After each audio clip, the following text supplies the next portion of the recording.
Bonjour à tous, donc je suis Cyril Delpierre, je suis responsable d'une équipe INSERM qui travaille sur les inégalités sociales de santé et l'objectif du jour c'est de vous montrer, expliciter un des axes de l'équipe qui s'intéresse au lien entre les déterminants psychosociaux, l'incorporation biologique et les maladies chroniques, donc je vais définir chacun de ces termes et on explore cette thématique avec une approche qui est dite life course épidémiologie et dont là aussi je vais rentrer dans le détail.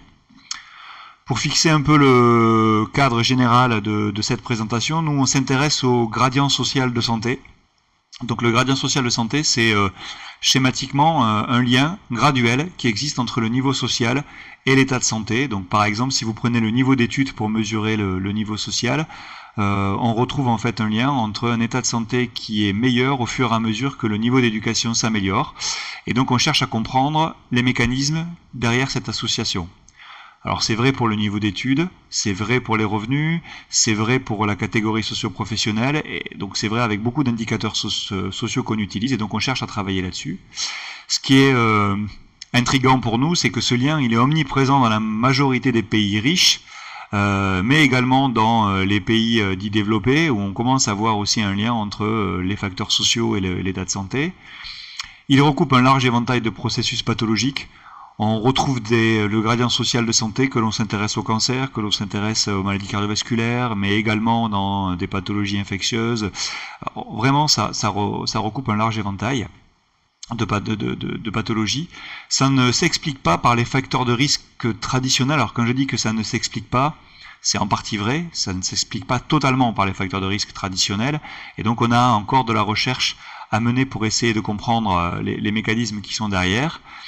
Ça se reproduit dans les conditions nouvelles qui émergent. Qu'est-ce que j'entends par là? Par exemple, pendant l'épidémie d'Ebola, il y a un taux de mortalité qui est effectivement majeur et massif pour Ebola, mais quand on regarde si ce taux de mortalité est variable en fonction des caractéristiques sociales des gens, on s'aperçoit qu'il y a une variation. Donc sur les nouvelles pathologies qui apparaissent, on voit également ce gradient social de santé. Il se produit chez les hommes et chez les femmes, mais probablement de manière différente, avec des effets genrés qui méritent d'être investigués. Et un point fondamental que je vais développer par la suite, il commence par un gradient social de santé développementale, c'est-à-dire que si on s'intéresse à la santé développementale dès l'âge de 5 ans ou de 6 ans, on commence à voir un niveau de santé développementale qui varie en fonction du niveau social des parents et du contexte social dans lequel évolue l'enfant. Ça s'explique principalement par... Donc en fait, ce constat, ça nous oblige en tant qu'épidémiologiste à essayer de comprendre comment ces déterminants s'enchaînent de l'enfance à l'âge adulte pour in fine influencer et impacter l'état de santé. Et il s'avère que cette approche et cette démarche, elle fait référence à ce qu'on appelle le life course épidémiologie, donc en français... l'épidémiologie du cours de la vie, l'épidémiologie biographique, j'aime un peu moins cet aspect-là parce que c'est très individuel quand on parle de biographie. Alors peut-être épidémiologie au cours de la vie. Quoi qu'il en soit, c'est une approche qui postule l'état de santé comme le résultat d'une combinaison d'expositions multiples, variées, à la fois physiques, chimiques, comportementales, psychosociales. Et ces expositions, elles sont socialement différenciées, elles interagissent entre elles et elles sont susceptibles de modifier des processus physiologiques et in fine d'agir sur l'état de santé. Et donc on parle de chaîne de causalité quand on réfléchit dans le cadre du life course épidémiologie, et ces chaînes de causalité, elles impliquent de comprendre comment l'environnement devient biologique, comment ce que l'on vit, comment l'endroit où on vit finit par être incorporé au niveau du corps pour pouvoir agir sur des mécanismes biologiques et impacter l'état de santé. Donc ce concept d'incorporation biologique, c'est pas nous qui l'avons développé. Dans le domaine de l'épidémiologie, c'est surtout Nancy Krieger qui l'a formalisé. Je vous ai mis là la référence. Mais littéralement, quand vous regardez ce qu'elle a écrit, c'est vraiment le concept qui se réfère à comment, comme n'importe quel organisme vivant, on incorpore, mais littéralement, biologiquement, le monde dans lequel on vit. Et ce monde dans lequel on vit, c'est à la fois ce que l'on respire, ce que l'on mange, mais aussi nos interactions sociales et aussi notre perception du monde. Donc j'y reviendrai par la suite, mais c'est aussi tout ça. Donc cette incorporation biologique, elle se réfère au fait que des différences systématiques dans l'environnement, si un groupe de population est exposé à un environnement donné, il va incorporer ce milieu de manière différente d'un autre groupe qui serait exposé à un environnement différent.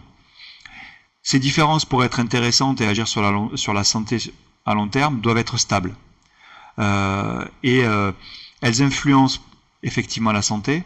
On est en épidémiologie et donc on s'intéresse véritablement et principalement à la santé, mais il y a d'autres disciplines qui s'intéressent au bien-être, à l'apprentissage, au comportement, et on s'aperçoit que tout ça est assez relié. Et puis, un fait majeur, cette incorporation biologique, elle est plus forte à certaines périodes de la vie, et en particulier dans le cadre des premières années de vie, dans les périodes de développement précoce. Pourquoi ? Pour des raisons qui sont probablement connues de chacun d'entre vous. L'architecture du cerveau, elle se développe à une cinétique différente, avec une production de synapses dans les premières années de vie qui est majeure. Là, sur la diapositive que je vous présente, on voit des synapses à la naissance, puis des synapses à l'âge de 6 ans et des synapses à l'âge de 14 ans. Qu'est-ce qu'on en retire de ce schéma ? Ça montre que dans les premières années de vie, le cerveau humain produit énormément de synapses, tout azimut, dans beaucoup de directions, et qu'au fur et à mesure de sa spécialisation, c'est-à-dire au fur et à mesure de ce que l'on fait, de ce qu'on lui demande de faire, il va sélectionner certaines voies et en supprimer d'autres. Ce qui explique qu'entre 6 ans et 14 ans, on a moins de synapses, mais que les synapses que l'on a, elles sont plus efficaces d'une certaine façon. Donc évidemment, s'il arrive une exposition au moment où on produit énormément de synapses, il est possible d'en garder des séquelles à long terme. Et donc cette plasticité cérébrale qui varie en fonction de l'âge fait qu'on a des périodes qui sont plus sensibles que d'autres à des expositions. Sur la diapositive d'après, on vous montre, de manière plus scientifique entre guillemets, ce dont on parle quand on parle de période sensible ou de période biologique critique. Vous voyez, c'est une référence qui date, 2001, c'est pas une idée nouvelle, où on voit qu'effectivement, sur la gauche de cette diapositive, vous avez la conception, vous avez la grossesse et puis la naissance, et on voit que, par exemple, le système visuel, le système auditif, se développe vraiment dans les premiers mois, c'est vraiment la production synaptique, et que cette production synaptique, elle diminue par la suite. S'il arrive une exposition au moment où on produit énormément de synapses, et qu'on n'arrive pas à avoir le pic optimal, on peut garder des séquelles, des handicaps, des limites liées à ça. Et c'est vrai pour tous les autres systèmes. Alors, pour être totalement honnête, je pense qu'il faut prendre les années qui sont en dessous avec des pincettes. Il y a des gens qui parlent de la théorie des 1000 jours, dans l'idée que tout se jouerait dans les 1000 premiers jours de la vie, et qu'après 1000 jours, on ne pourrait plus rien faire. C'est pas tout à fait vrai, puisqu'on a une plasticité cérébrale qui continue d'exister même à l'âge adulte. Si vous pensez aux accidents vasculaires cérébraux, on a une capacité de réadaptation. On peut réutiliser des zones du cerveau à d'autres fonctions. C'est juste que c'est plus difficile, c'est moins efficace quand on est adulte que quand on est enfant. Mais je ne crois pas que tout est joué forcément à l'âge de 3 ans et que le schéma que je vous présente ici est à prendre au pied de la lettre. Probablement qu'au fur et à mesure des découvertes scientifiques, on va améliorer et affiner ces prédictions, mais c'est pour vous montrer quand même qu'on a des phases critiques dans le développement humain. Donc sur la diapositive qui suit, en fait, j'ai essayé une fois que je vous ai dit qu'au niveau biologique, on avait des évidences, on s'est demandé si effectivement on avait des données épidémiologiques pour corroborer ce concept d'incorporation biologique. Il s'avère que on a des données qui sont principalement issues de cohortes de naissance. Donc des cohortes de naissance, c'est des individus qui sont suivis de la naissance jusqu'à différents âges. L'âge adulte, l'âge adulte jeune, mais l'âge adulte plus ancien. Et donc on a des cohortes de naissance au niveau mondial où on a suivi des gens pour le maximum que l'on ait à disposition pendant 60 ans par exemple. Dès 1946, il y a eu des premières cohortes où on a suivi des gens et ça nous permet de lier des expositions précoces à des choses qui peuvent se passer à l'âge adulte. Et dès le début des années 90, il y a des travaux qui ont mis en évidence un lien entre retard de croissance intra-utérin et l'augmentation du risque de pathologies cardiovasculaires et métaboliques à l'âge adulte. C'est ce qu'on appelle la programmation fœtale, donc la notion de programmation fœtale. J'avoue ne pas être très convaincu par ce mot programmation qui donnerait encore une fois l'idée qu'on est programmé, qu'une fois qu'on est programmé on ne peut plus en sortir. Mais en tout cas, c'est le terme générique qui est donné. Ça renvoie à une hypothèse qu'on a appelé l'hypothèse de Barker. Donc vous voyez les années, Barker a développé ça dans les années 90, début des années 90, où il a effectivement trouvé un lien entre développement, des expositions qui pouvaient arriver pendant le développement, et notamment les maladies métaboliques à l'âge adulte. Il s'avère que depuis cette hypothèse, qui avait été évoquée par Barker et très fortement critiquée à l'époque, pour plein de raisons, elle a été confirmée expérimentalement par l'étude de modèles animaux, où on a effectivement trouvé dans des modèles animaux que des animaux exposés, donc des femelles exposées pendant la gestation à différentes expositions, pouvaient entraîner des conséquences sur l'état de santé de leurs rejetons, même à l'âge adulte. Et donc on a maintenant un substrat qui montre qu'effectivement l'alimentation, des stress, différents types d'expositions pendant la grossesse sont possiblement liés par des mécanismes biologiques à l'état de santé à l'âge adulte. Et j'ai rajouté et validé sur des cohortes humaines. Alors j'ai mis validé entre crochets, parce que bien évidemment, on n'a pas la possibilité sur des données humaines ou sur des cohortes humaines de tester la même chose que sur des animaux. Donc qu'est-ce que j'entends par validation? Je vous le montre par la suite. On a des données qui proviennent d'expériences quasi naturelles, et donc une de ces expériences se réfère à l'exposition à la grande famine de l'hiver 44-45 aux Pays-Bas, où on sait de manière assez précise que pendant cet hiver 44-45 aux Pays-Bas, les personnes ont été exposées à une famine avec un apport calorique qui était autour en moyenne de 1000 kilocalories jour. Et donc on a des données de femmes qui ont été exposées à cette famine et alors qu'elles étaient enceintes. Donc évidemment, une proportion non négligeable de ces grossesses ne sont pas allées jusqu'au bout, mais pour les enfants qui sont arrivés à terme, on a constaté que ces bébés avaient un plus petit poids de naissance. C'est logique, on peut imaginer que comme les mamans n'ont pas été nourries convenablement, les enfants eux aussi n'ont pas été nourris convenablement et naissent avec un petit poids de naissance, mais de manière assez intéressante, c'est que ces enfants, quand ils sont devenus adultes, ont montré des profils lipidiques altérés. Et encore mieux, parmi ces enfants-là, les enfants de cette première génération devenus adultes, on s'est aperçu que les filles qui sont devenues mères à leur tour ont donné naissance à des bébés de petite taille, avec cette idée de possible transmission sur au moins 3 générations de ce type d'effet.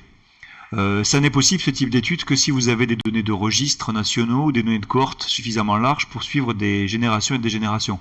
J'y reviendrai par la suite, mais en France, on n'est pas très très bien doté pour ça, et c'est pour ça que vous ne verrez pas beaucoup d'exemples français dans mes diapositives.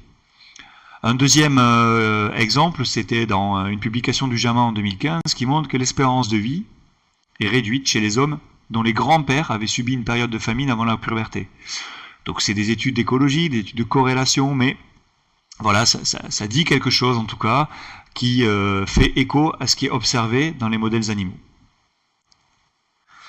Donc depuis ces années 90, on a observé un lien entre exposition précoce, principalement le niveau socio-économique durant l'enfance, j'y reviendrai, et énormément d'outcomes de santé à différents âges de la vie. Donc là, je vous ai présenté que quelques-uns de ces items, mais vous voyez que c'est lié à l'obésité, à l'hypertension artérielle, à la dépression. Quand on a 30-40 ans, c'est aussi lié aux maladies cardiovasculaires, au diabète, c'est également lié au vieillissement prématuré, bref. Il y a maintenant un substrat épidémiologique et des évidences épidémiologiques qui arrivent à relier des expositions précoces et un état de santé à l'âge adulte. Alors comment ça marche? Quels sont les mécanismes en jeu pour expliquer que le niveau socio-économique, notamment précoce, peut être lié à l'état de santé? J'ai essayé de vous présenter ici schématiquement, vraiment très schématiquement, comment le niveau social peut agir sur la biologie. Et je me réfère pour ça à ce que David Blaine appelle le social to biological transition. Comment on peut passer du social au biologique? Je ne parle pas de l'inverse. Je ne parle pas de la biologie au social. Je parle vraiment de comment le social peut devenir biologique. Et donc en fait, on peut imaginer plusieurs types d'actions que j'ai essayé de présenter en 2 grandes catégories pour essayer un peu de fixer les idées. Le niveau social, il peut agir sur la biologie via ce qu'on pourrait appeler des expositions dites exogènes. Quand je parle d'exogènes, c'est par exemple des expositions chimiques et physiques. Mon niveau social va faire que je vais habiter dans certains quartiers, je vais pouvoir m'acheter certains types d'appartements ou ou de maisons, et donc je vais vivre dans certains quartiers, et ces quartiers vont être exposés à un certain niveau de pollution, vont être exposés à un certain niveau de pesticides, vont m'exposer à certaines expositions virales ou bactérielles en fonction de l'isolation des maisons, etc. Donc ça va jouer sur l'état de santé, effectivement, à l'âge adulte, et ça va impacter la biologie. De même, via le travail que je fais, je vais être plus ou moins exposé, notamment à des carcinogènes, et donc mon niveau social, ma catégorie socio-professionnelle peut impacter par ces mécanismes-là sur ma biologie. On a également des expositions comportementales qui sont liées au niveau social. On sait très bien que le tabagisme est lié à la catégorie socio-professionnelle. On fume plus quand on a un niveau d'études moins élevé. Ça c'est connu, et le tabac vous expose à énormément de produits que je ne vais pas lister ici, qui agissent sur la biologie. C'est également vrai pour l'alcool, c'est également vrai pour l'alimentation. En gros, la synthèse de ces expositions exogènes, c'est que ça implique des molécules externes au corps, et que ces molécules externes au corps, elles pénètrent dans le corps et qu'elles sont susceptibles, une fois qu'elles ont pénétré dans le corps, de modifier la biologie. Mais à côté de ces expositions exogènes, il y a aussi des expositions qui sont dites endogènes, qui renvoient aux relations sociales, qui renvoient à l'isolement, à des contraintes organisationnelles, en gros, à tout ce que l'on pourrait appeler stress. Alors, je vais y revenir par la suite, mais je parle de stress physiologique, mais en tout cas, ça implique une interprétation subjective par nous-mêmes, par l'individu, et ça implique des molécules qui sont internes au corps, qui sont des molécules classiques, où on n'a pas besoin de molécules extérieures, qui sont en lien avec les systèmes de réponse au stress. Donc je vais un petit peu détailler ce dont je parle. Je parle de stress physiologique, et notamment chronique. Donc quand je parle de stress, je ne parle pas uniquement de la perception des individus, mais je parle aussi du lien avec le stress physiologique. S'il n'y a pas de réponse physiologique, je ne considère pas ça comme étant un stress. Et en tout cas, il y a de la littérature qui montre que le stress physiologique, notamment chronique, est associé à des déséquilibres physiologiques. Vous voyez ici que le stress prénatal, le stress postnatal peut jouer sur le fonctionnement de l'amygdale, qui est un endroit spécifique du cerveau, sur le cortex frontal, sur l'hippocampe, que tout ça, ça peut jouer via différents mécanismes, et qu'à terme, ça peut aboutir à une réponse au stress qui est plus élevée, avec une imprégnation au cortisol qui est plus élevée, ce qu'on appelle les glucocorticoïdes, et que ça peut jouer sur le déclin cognitif, sur la dépression. Enfin, il y a beaucoup maintenant de littérature qui montre que ces stress physiologiques, quand ils sont activés de manière trop longue et de manière chronique, peuvent altérer l'état de santé. Et donc, on est dans une situation où, dans ce qui, moi, m'intéresse dans mes travaux de recherche, dans une situation où on a besoin de mieux définir les expositions. C'est quoi qui se cache derrière le niveau socio-économique précoce, comment ça peut jouer, et la nécessité de tester les mécanismes physiologiques en jeu. Comment ça peut marcher. Et donc là, pour ces deux thèmes, je vais vous présenter par la suite des travaux qu'on a menés dans l'équipe et qui ont essayé de répondre en partie à ces questions. Et donc on s'est intéressé en termes d'exposition associée au niveau social, aux adversités sociales précoces, je vais les définir, et on a aussi travaillé sur une notion biologique particulière qui s'appelle la charge allostatique et que je vais préciser plus tard. Donc les premiers travaux qu'on a fait, et je vous présente le modèle conceptuel, et en épidémiologie live course, on a vraiment cette approche. Souvent on caractérise le lien entre les variables par des schémas. On a un modèle conceptuel au départ qu'on va après aller tester. Et donc on a un modèle, vous voyez ici, notre cœur de notre réflexion, c'était cette adversité entre 7 et 16 ans. Est-ce qu'elle est liée? Dans un premier temps, on s'était intéressé au cancer, à la mortalité à l'âge adulte. Et vous voyez qu'il y a différents types de mécanismes possibles. L'adversité entre 7 et 16 ans, elle peut être liée directement au cancer, à la mortalité, c'est la flèche du milieu. Elle peut être aussi liée au cancer, à la mortalité via des mécanismes qu'on appelle des pathways ou des chemins de médiation, qui sont le statut socio-économique à l'âge adulte. On peut imaginer que quand on a été exposé à une adversité pendant l'enfance, on a un niveau d'études ou une profession qui nous expose à des facteurs de risque qui peuvent jouer sur le risque de cancer et de mortalité. Et une autre voie, c'était celle des comportements.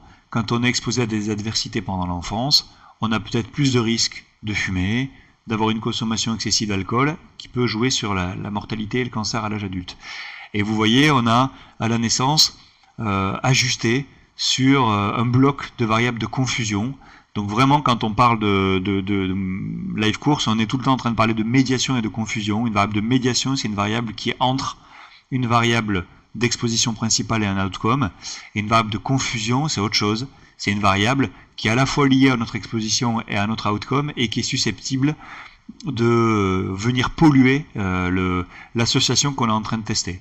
Et donc on a essayé de tester ce modèle général que vous avez devant les yeux et on a essayé de regarder si il y avait un lien entre adversité entre 7 et 16 ans et cancer et mortalité, une fois qu'on avait pris en compte tous les facteurs de confusion qui nous semblaient importants et les facteurs de médiation.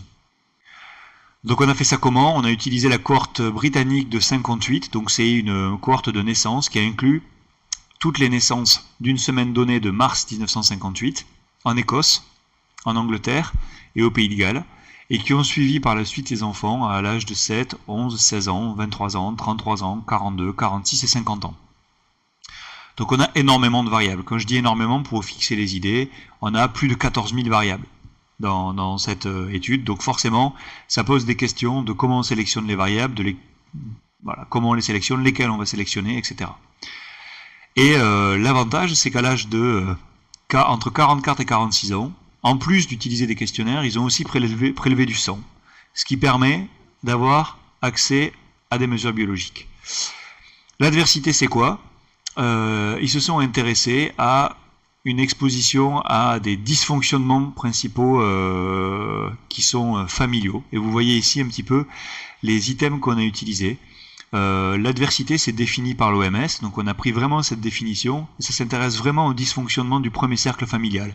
Et à l'époque, en 58, il s'était intéressé au fait que les enfants soient dans des familles d'accueil ou des foyers, ou l'équivalent de la DAS, qui était pour, à l'époque, le signe d'un dysfonctionnement familial grave, le fait d'avoir des membres de la famille qui étaient en prison ou en probation, le fait d'avoir des parents qui étaient séparés, ça incluait aussi le fait d'avoir des parents qui étaient décédés, le fait d'avoir un membre de la famille qui avait une pathologie psychiatrique ou des problèmes d'abus par rapport à des substances. Et enfin, il y avait un travailleur social qui venait visiter les familles et qui regardait si l'enfant était malnutri, s'il était négligé.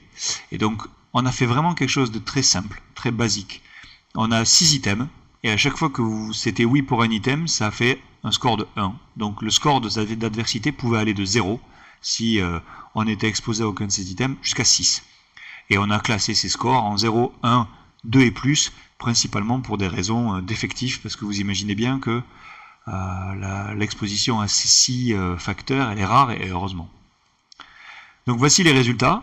On a fait, vous voyez à gauche les hommes et à droite les femmes, et vous voyez que chez les femmes, quand on a une exposition à une adversité, c'est ça, ACE, ça veut dire Adverse Childhood Experiences, donc on a été exposé à une adversité, on a 30% de risque en plus de déclarer un cancer à l'âge adulte, donc avant l'âge de 50 ans, et quand on a été exposé à 2 adversités ou plus, c'est 2 fois plus de risque de déclarer un cancer à l'âge de 50 ans.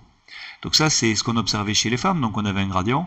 Chez les hommes, on voyait rien de significatif, notamment parce que le nombre de cancers à l'âge de 50 ans chez les hommes est relativement rare, et donc on avait peu de puissance. Donc on trouvait un lien entre adversité et déclaration de cancer avant 50 ans chez les femmes, après la prise en compte de toutes les variables de confusion et de médiation, ce qui veut dire qu'il y avait encore un lien direct entre l'adversité pendant l'enfance et le fait de déclarer un cancer, qui n'était pas expliqué par le niveau socio-économique et l'âge adulte, par les comportements, et pas non plus par les facteurs de confusion. C'est toujours pareil, en épidémiologie, on ne peut jamais être sûr que ce qu'on a montré est vrai, on peut juste dire que des choses sont fausses, donc on s'est dit peut-être que ce qu'on voit c'est un artefact, et c'est un artefact parce que le cancer il est auto-déclaré par les gens. Et à partir du moment où c'est déclaré par les gens, on n'est pas à l'abri d'un biais de déclaration. Et donc finalement, on a complété ce premier travail par un travail sur la mortalité, où là sur la mortalité, on n'est plus à risque d'être critiqué sur l'outcome. Et donc finalement on a fait le même travail, et cette fois-ci on a regardé la mortalité au lieu de regarder le cancer, et qu'est-ce qu'on voit?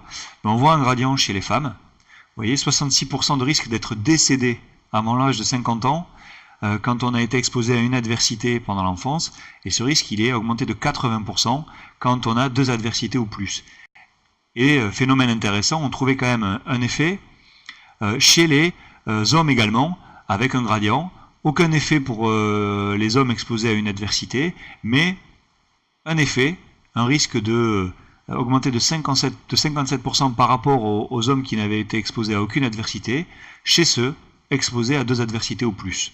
Donc ça allait dans le sens de notre hypothèse et d'une plausibilité biologique, d'un effet biologique précoce. Mais là encore, comme toujours, une des limites, c'était que l'analyse que l'on avait faite, c'était pas une véritable analyse de la médiation. On avait analysé ça avec des modèles de régression logistique, séquentielle, classique, et donc une possibilité, c'était que on trouvait un lien parce que finalement, on n'avait pas utilisé les modèles, les approches méthodologiques ou biostatistiques les plus adaptées. Donc dans le cadre d'une collaboration avec l'Institut de mathématiques de Toulouse, on a effectivement travaillé cette question et on a utilisé des méthodes adaptées, donc des méthodes de G-computation pour pouvoir tester. Donc il y a d'abord eu un premier travail où on a comparé la méthode de G-computation avec d'autres types de méthodes pour voir quelle était la meilleure à utiliser, et finalement on a appliqué la méthode que l'on avait préalablement identifiée comme étant la plus efficace pour faire la même chose et tester le lien entre adversité et mortalité avec une méthode adaptée à l'analyse de la médiation. Et ce qu'on voit, c'est que on observe une diminution partielle de l'effet de l'adversité sur le risque de décès avant 50 ans, après prise en compte des comportements à risque, mais cet effet, cette diminution, elle n'est que d'un tiers. Ce qui veut dire qu'on a une persistance. C'est pas rien, hein, c'est pas rien. Je suis pas en train de dire que c'est pas du tout important, mais la majorité de l'effet de l'adversité sur le risque de cancer ne passait pas par les comportements, il persistait.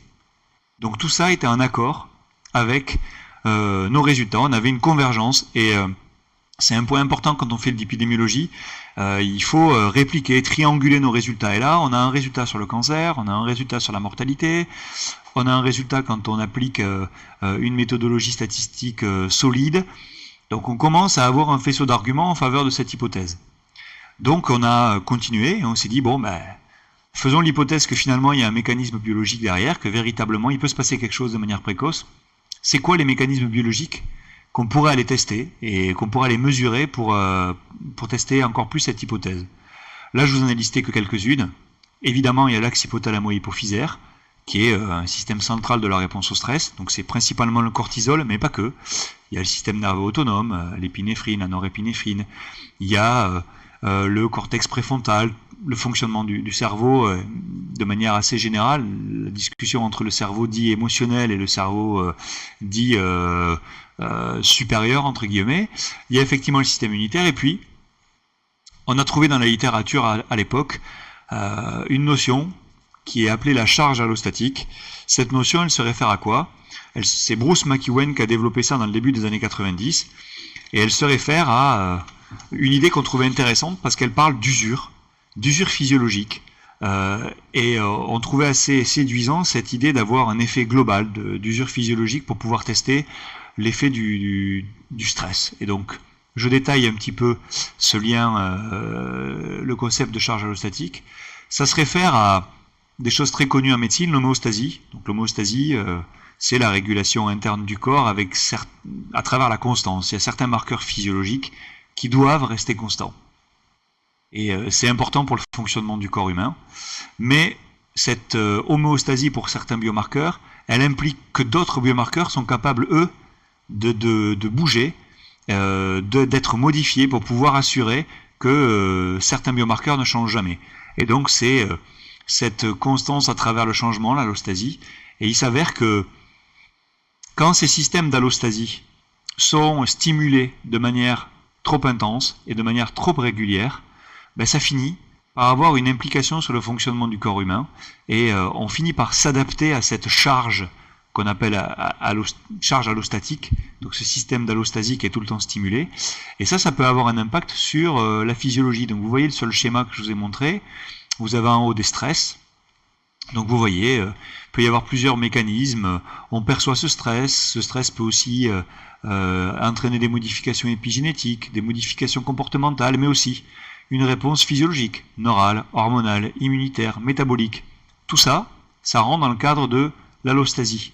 C'est finalement un phénomène d'adaptation, mais si ces systèmes d'adaptation ils sont tout le temps stimulés, ça peut aboutir à ce que décrit McEwen en dessous comme une global physiological wear and tear, donc une usure physiologique globale due à l'adaptation à notre environnement via l'activation répétée des systèmes de réponse au stress. Et d'une certaine façon, vraiment pour schématiser, la charge allostatique, c'est un peu le prix à payer par l'organisme pour s'adapter au cours du temps à ces challenges environnementaux.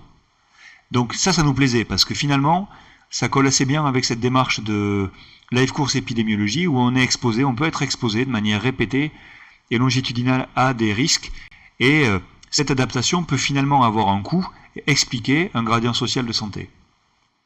Donc on a testé ça, on a repris la même base, et à partir du sang qui avait été prélevé à 44 ans dans la cohorte de 58, on a travaillé sur la charge, et donc on a essayé de caler à la définition originelle de la charge allostatique, où finalement, pour parler de charge allostatique, il faut en général avoir différents systèmes physiologiques, dont au moins le système neuro-endocrinien, qui est quand même à la base de tout, puis d'autres systèmes que l'on sait être impliqués dans l'allostasie, que sont les systèmes inflammatoires, les systèmes métaboliques ou cardio-respiratoires. Et donc on a travaillé sur cet indicateur, et vous avez ici la façon dont on l'a créé. On a pris le taux de cortisol, on a pris des marqueurs du système immunitaire inflammatoire, la CRP, le fibrinogène, l'hormone de croissance. On a aussi pris des marqueurs métaboliques, l'HDL, le LDL, triglycérides, l'hémoglobine glyquée, et enfin des modèles du système cardiovasculaire, notamment la fréquence cardiaque ou la pression artérielle, que l'on sait être très très régulée par le système nerveux autonome. Et comment on fait pour faire un score? Ça, on a pris la définition originelle.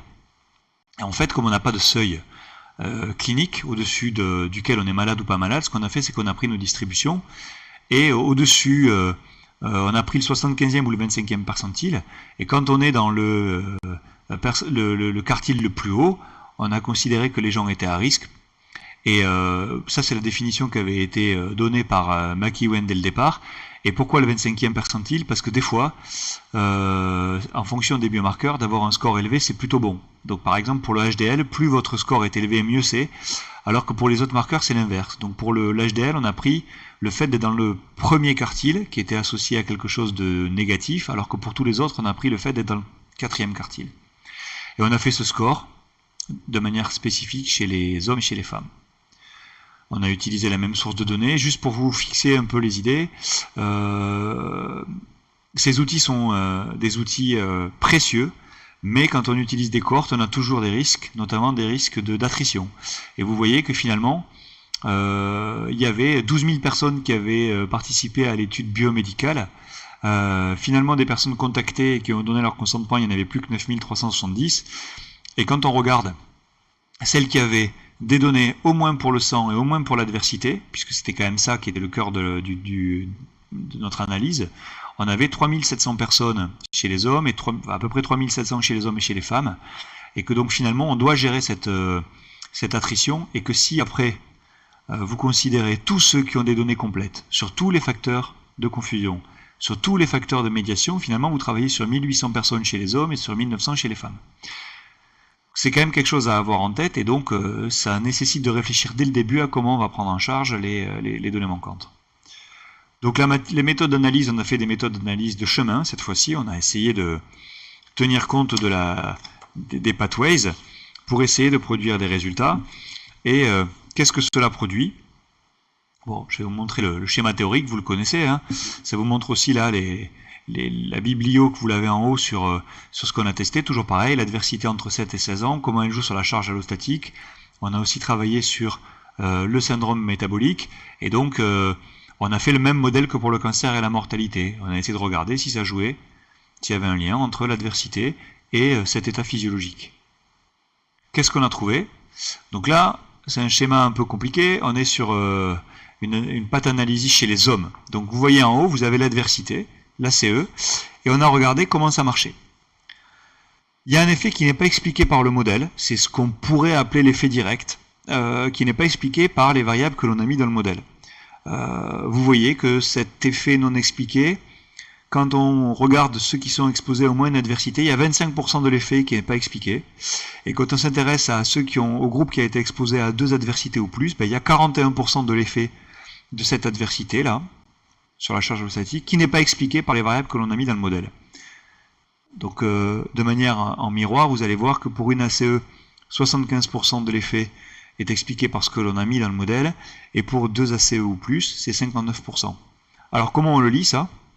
En fait, l'adversité est liée à la charge allostatique de manière directe, je viens d'en parler, et aussi de manière indirecte, et ça passe par quoi ? Ça passe principalement, vous voyez les pourcentages, là 47%, là et 32%, ça passe principalement par l'effet du tabac.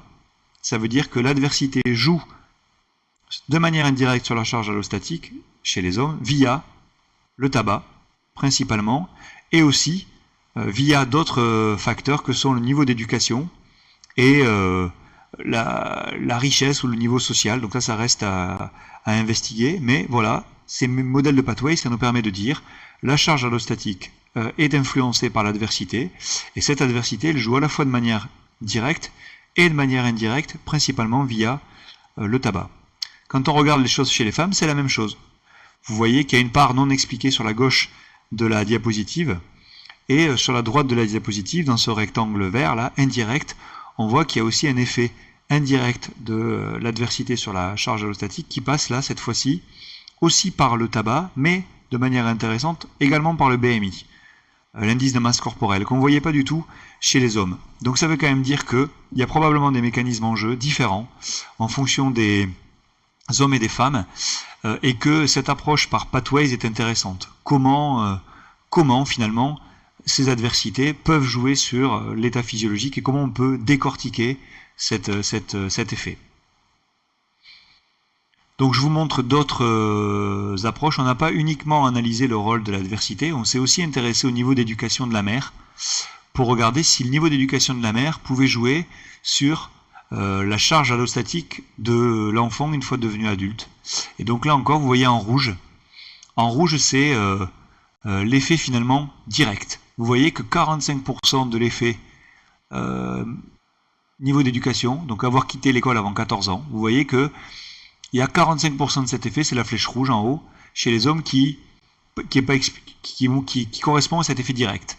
Mais vous voyez qu'il y a quand même une part aussi de cet effet du niveau d'éducation qui passe par différents mécanismes de médiation, donc l'adversité durant l'enfance, c'est 9%, 13% par l'indice de masse corporelle, 31% par le niveau d'éducation. Donc on voit quand même qu'il y a des chemins de causalité à investiguer et que ce niveau d'éducation de la mère joue sur la charge allostatique via différents mécanismes. Ce n'est pas des résultats anodins. Hein.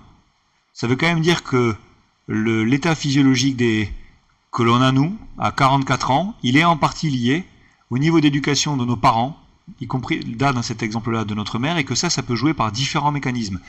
Ça a un impact assez important si on réfléchit en termes d'action. Et chez les femmes, vous voyez que ce n'est pas du tout les mêmes mécanismes. On a 63% de l'effet du niveau d'éducation de la mère sur la charge allostatique qui n'est pas expliqué chez les femmes. Donc la grande majorité du lien entre le niveau d'éducation de la mère et la charge allostatique n'est pas expliqué chez les femmes. On ne sait pas par où ça passe. Ça passe un peu par le niveau d'adversité durant l'enfance et un petit peu par le niveau d'éducation, mais par plein d'autres mécanismes qui restent encore à explorer. Je vous rappelle, là on a mis tous les comportements, mais ce n'est pas les comportements, on a mis le niveau socio-économique à l'âge adulte, enfin, ce n'est pas tous les facteurs qu'on a mis dans le modèle, ça veut dire que ça en est d'autres, et ça veut dire qu'il y a de la recherche à faire.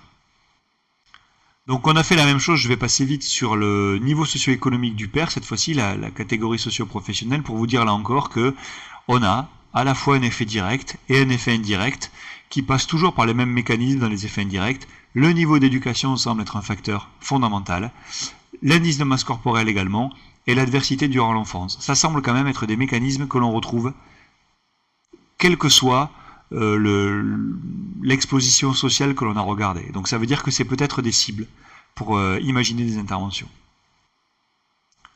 Donc pour essayer de synthétiser tout ça, sur les quelques dernières diapos qu'il me reste, il y a des résultats qui semblent quand même montrer que la charge allostatique, ça pourrait être une mesure intéressante de l'incorporation biologique de l'environnement social.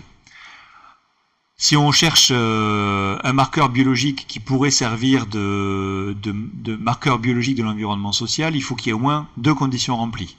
Il faut que ce marqueur il soit socialement distribué, pour expliquer une partie du gradient social. Donc la question c'est, est-ce que la charge allostatique est socialement distribuée? Est-ce qu'on a une charge qui est plus élevée quand on a un niveau social moins élevé? La réponse est oui. La charge allostatique est associée à la position socio-économique au cours de la vie. Il y a différents papiers qui vous montrent ça. Plus on a un niveau socio-économique bas, plus la charge allostatique est élevée. Et il faut aussi que cette charge allostatique, ou ce marqueur biologique, soit prédictif de l'état de santé. Si le marqueur biologique qu'on a identifié, il ne joue pas du tout sur la santé, c'est pas un marqueur intéressant. Et il s'avère que la charge allostatique, elle est associée à la morbidité, à la mortalité. On l'a montré également. Et elle est aussi associée à la santé subjective. Donc c'est intéressant parce que on a un marqueur, là, cette charge allostatique, cette usure physiologique globale, qui est à la fois socialement distribuée et qui est à la fois associée à l'état de santé ultérieur. Donc ça peut être un marqueur intéressant. Et donc ça pourrait être un candidat pertinent pour mesurer l'incorporation biologique de l'environnement social. Et on est assez satisfait de ça, mais bien sûr, il y a des limites.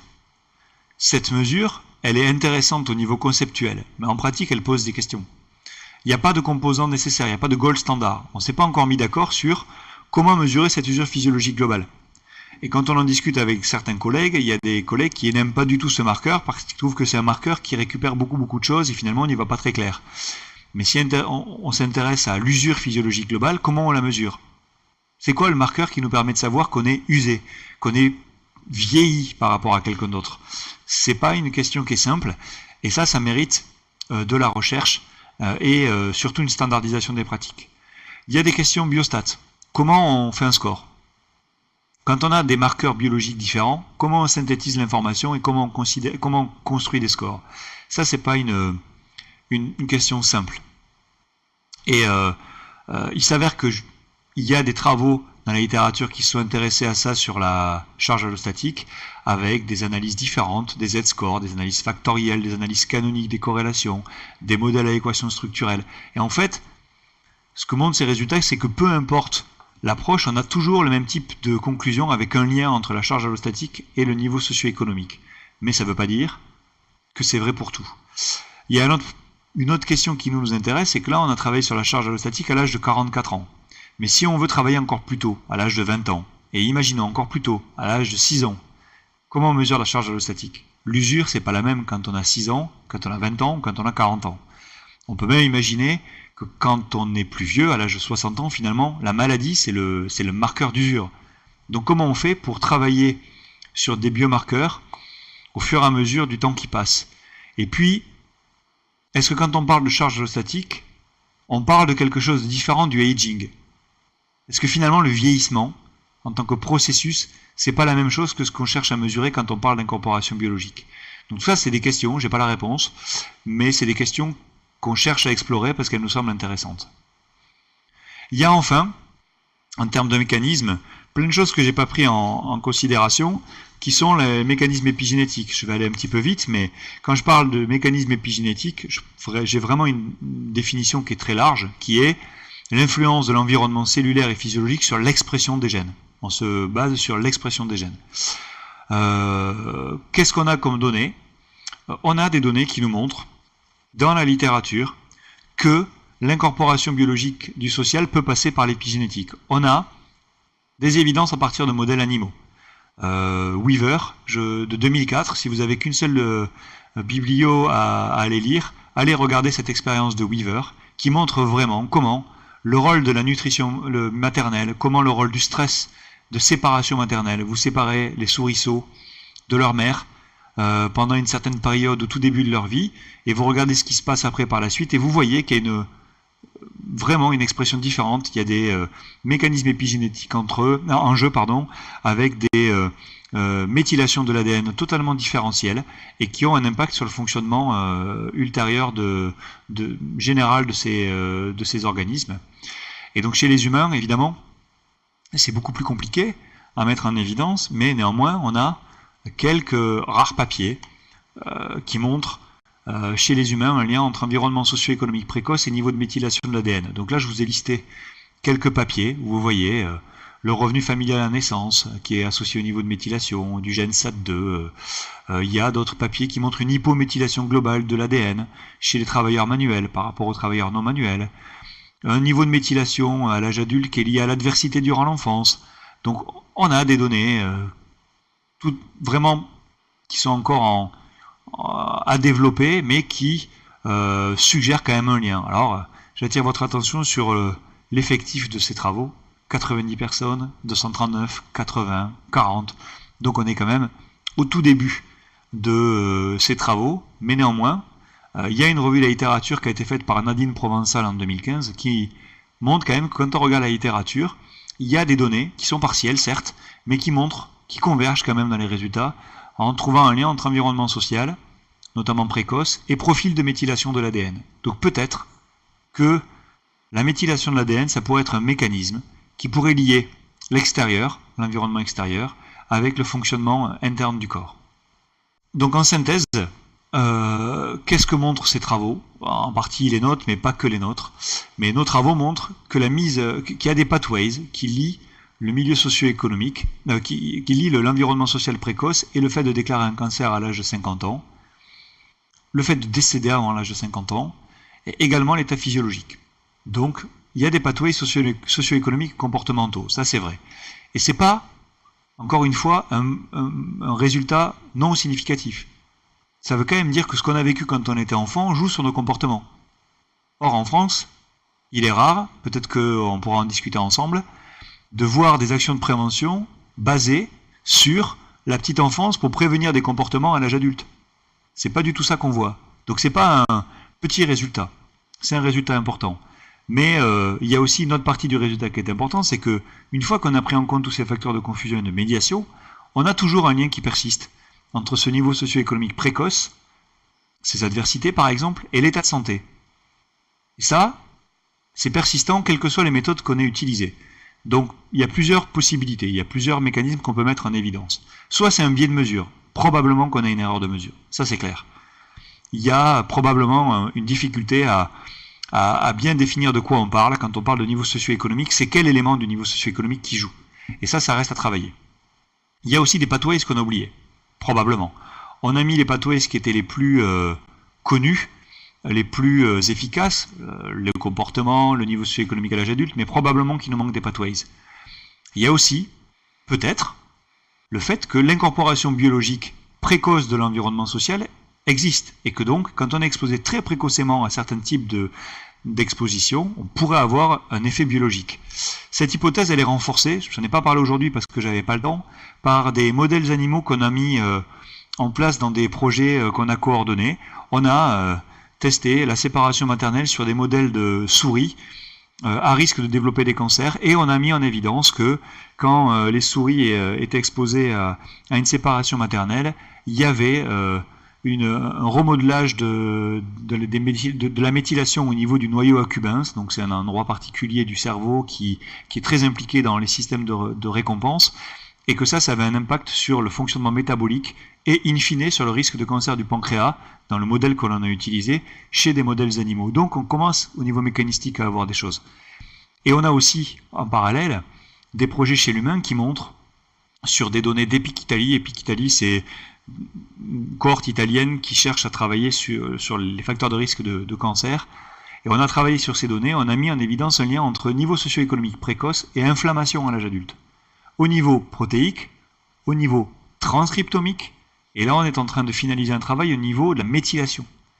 Donc on commence à trouver des choses qui lient un niveau socio-économique précoce à, par exemple, la qualité de la réponse inflammatoire des individus exposés. Donc il y a quand même un faisceau d'arguments pour aussi avoir envie de penser que cette hypothèse elle n'est pas si folle que ça. Les mesures de l'incorporation biologique, ça reste ouvert, et je pense que ça c'est un champ de recherche qui doit être investigué par nous en tant qu'épidémiologistes. La charge allostatique c'est un concept intéressant, mais est-ce qu'il n'y en a pas d'autres? Ça semble être une mesure simple, robuste, qui semble capturer des changements biologiques globaux, mais on voit en ce moment une tendance à passer de la charge allostatique à des concepts qu'on appelle multisystem biological risk ou biological aging. Et là, on s'éloigne un peu du lien avec le stress. Et donc finalement, on ne sait plus trop bien de quoi on parle. Est-ce qu'on parle de aging? Est-ce qu'on parle de vraiment de réponse au stress? Si on parle de aging, est-ce qu'il n'y a pas d'autres marqueurs qui peuvent être plus intéressants que la charge allostatique? La longueur des télomères, par exemple, ou d'autres marqueurs à réfléchir? Tout ça, ça reste des questions en suspens. Les mécanismes épigénétiques sont peut-être la méthylation de l'ADN, par exemple, c'est peut-être quelque chose à aller rechercher.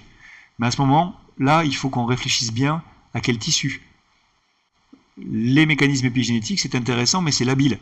Rien ne dit que le profil épigénétique qu'on trouve dans les cellules sanguines, c'est les mêmes que dans les cellules du foie, que c'est les mêmes dans les cellules du cerveau.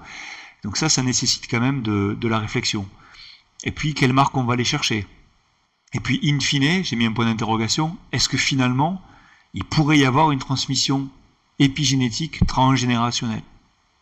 Ça, c'est des vraies questions qui sont, pour moi, hyper motivantes et qui restent des questions de recherche pour lesquelles on n'a pas encore d'évidence.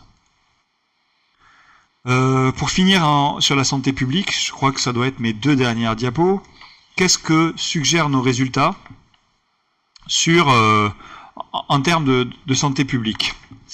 Ça change, je crois, l'approche de la maladie chronique.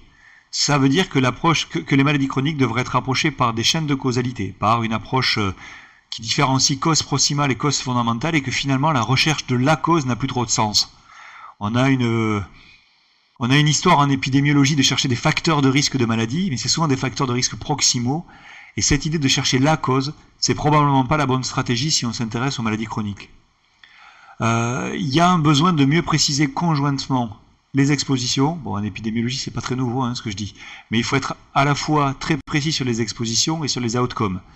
Et à l'ère du big data, j'insisterai jamais assez sur le fait qu'il faut avoir des modèles conceptuels. Il faut réfléchir encore plus qu'avant. Il y a beaucoup de gens qui pensent qu'avec le big data, on aura moins besoin d'avoir l'approche hypothético-déductive. Je suis complètement opposé à cette idée. Ça peut nous permettre de générer des hypothèses, le big data, mais il faudra toujours revenir à un modèle conceptuel. Quand on aura énormément de variables, il faudra bien faire un tri, les choisir, et ça, c'est pour moi la preuve qu'il faudra aborder des modèles conceptuels. On a une difficulté en France, c'est qu'on a besoin de données variées pour pouvoir faire ça. Sociales, comportementales, biologiques, et ça, il n'y en a pas en France beaucoup. On a très peu de cohortes de naissance, on en a une avec la cohorte ELF notamment, mais elle a 5 ans de suivi. S'il me faut attendre 55 ans de plus pour pouvoir travailler à l'âge de 60 ans, ça ferait longtemps que j'aurais fini de travailler, que je serais probablement décédé. Donc on ne pourra pas faire ce type de travail à partir de données françaises, et en tout cas en utilisant des données de cohorte. Alors peut-être que la solution, c'est le croisement des bases de données, plus large, parce qu'en France on a beaucoup de bases de données différentes, mais à la condition que ces bases se parlent, qu'elles soient en accès libre, qu'on puisse les travailler, et ça pose des enjeux à la fois techniques, mais aussi un changement de culture. Et je dois dire, pour être honnête, qu'on n'en est pas encore, à mon sens, à un partage facile de ces bases de données. Et ça nécessite enfin une approche interdisciplinaire. Moi, je ne peux pas travailler sans mes collègues sociologues, sans mes collègues psychologues, sans des collègues de maths.